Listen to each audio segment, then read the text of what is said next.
Hello students, welcome to our channel, your channel. तो आज हम बात करने जा रहे हैं क्लास 7 का चैप्टर नंबर 11 और आज हम कर देंगे 11.1 एक्सरसाइज को ख़त्म।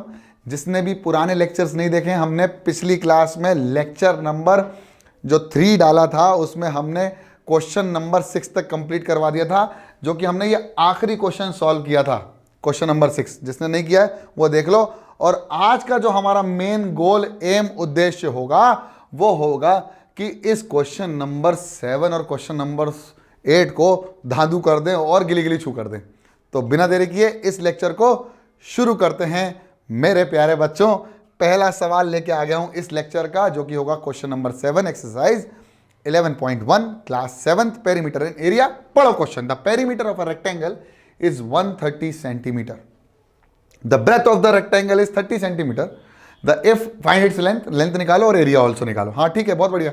तो आपको एक क्या दिया गया है, एक रेक्टेंगल दिया हुआ है मेरे प्यारे बच्चों। रेक्टेंगल का नामकरण कर देते हैं, दुनिया का सबसे खूबसूरत नाम ए, बी, सी और डी। बहुत शानदार।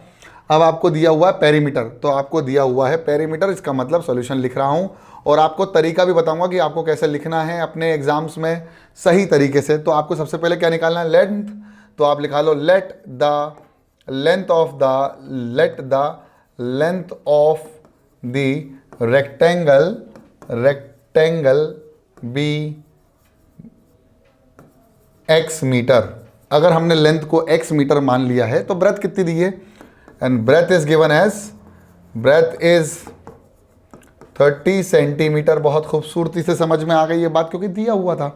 Perimeter is also given. What is perimeter? Perimeter is given as perimeter is equals to 130 centimetre. Now we know that.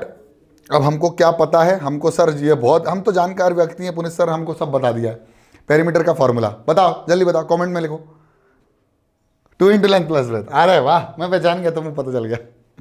ठीक है, तो वी नो दैट, यहां पर लिख सकते हैं हम वी नो दैट और कॉमा लगा के perimeter is equal to 2 into length plus breadth, and this is the perimeter of rectangle.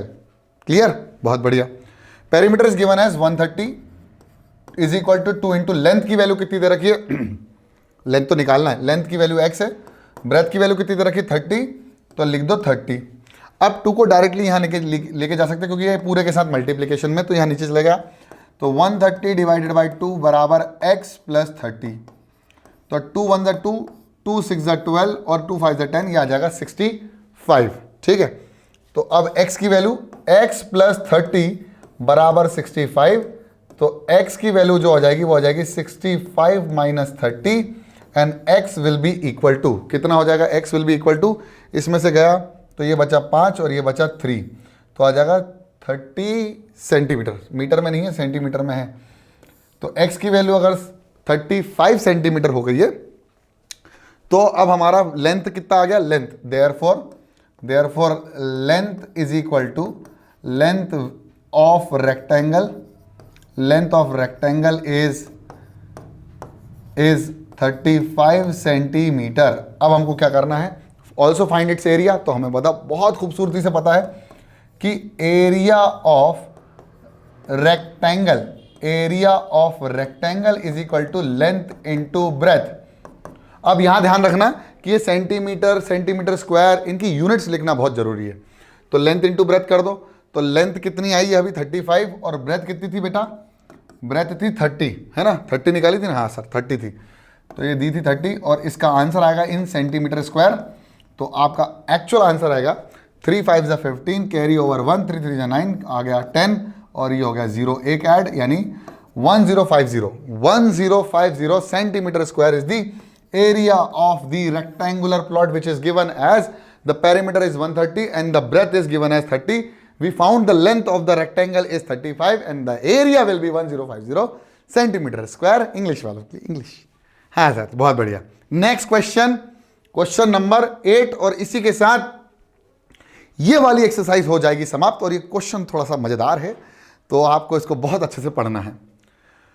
A door of length 2 metre and breadth 1 metre is fitted in a wall. एक wall पर हमने इसको fit कर दिया है। और वॉल की length दे रखी है। Length of the wall is 4.5 metre and breadth is 3.6 metre. अब हमें उस वॉल को पुताई करनी है, वाइट वॉशिंग। वाइट वॉशिंग अभी दिवाली पे होती है ना, वाइट वॉशिंग। और 1 मीटर स्क्वायर की जो कॉस्ट है, पर मीटर स्क्वायर की कॉस्ट जो है वो दे रखी है 20 रुपये। तो टोटल कॉस्ट कितनी बनेगी, मतलब खर्चा कितना आएगा। तो सबसे पहले इस क्वेश्चन को ध्यान से समझो कि मान लो इसको सामने से देखा जा रहा है वॉल को, और वॉल तो रेक्टेंगुलर है। तो हमने ये वॉल देखी, ये वॉल की लेंथ और ब्रेथ निकाल दिया 4.5 मीटर, और ये दे रखी है 3.6 मीटर, है ना। अब वो ये कह रहे हैं कि हमने इसी वॉल पर, इस वॉल के बीच में जो एक दरवाज़ा है, उस दरवाजे की जो हमारे पास लेंथ और ब्रेथ है, तो हमने एक दरवाज़ा निकाल दिया इसी वॉल में से। मतलब आपके जो दीवार होती है उसमें तो दरवाज़ा भी तो होता है, एंट्रेंस की, दरवाजे में कमरे में स्विच करने के लिए, हम तो वही है। तो उसकी जो लेंथ और ब्रेथ है वो है 2 मीटर लेंथ या ब्रेथ जो भी है, तो 1 मीटर लेंथ जो भी है, ब्रेथ है 1 मीटर, लेंथ है 2 मीटर, कर सकते हो जो भी, इसको 1 कर सकते हो, इसको 2 कर सकते हो, कोई फर्क नहीं पड़ता। अब वो ये कह रहा है find the cost of white washing. तो सबसे पहले एक काम करते हैं, सॉल्यूशन लिखते हैं और निकालते हैं total area to be painted. कितना एरिया पेंट होगा, सोच के देखो, सोच के देखो। क्या तुमने कभी भी दरवाजों में पेंट किया है? नहीं ना।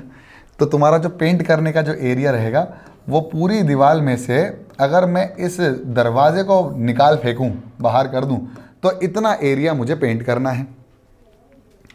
तो area to be painted, area to be painted, area to be painted होगा, पहले तो वॉल का एरिया निकाल के उसमें से माइनस करना पड़ेगा मुझे इस रेक्टेंगुलर डोर का एरिया। तो एरिया ऑफ वॉल, वॉल का एरिया निकालो और उसमें से माइनस कर दो area of rectangular door, area of door, ऐसे कर दो एरिया ऑफ डोर। अगर आपने ये माइनस कर दिया तो आपको खूबसूरती से समझ में आ जाएगा। अब आपके पास लेंथ भी है, ब्रेथ भी है, तो बस आप कर दो area to be painted, total area to be painted. यहाँ लिख दो total area to be painted.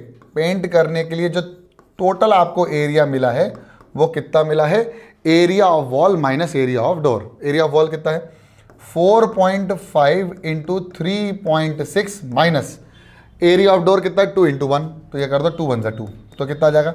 अब इन दोनों को मल्टीप्लाई करना है, तो आप बहुत आसानी से मल्टीप्लाई कर सकते हैं।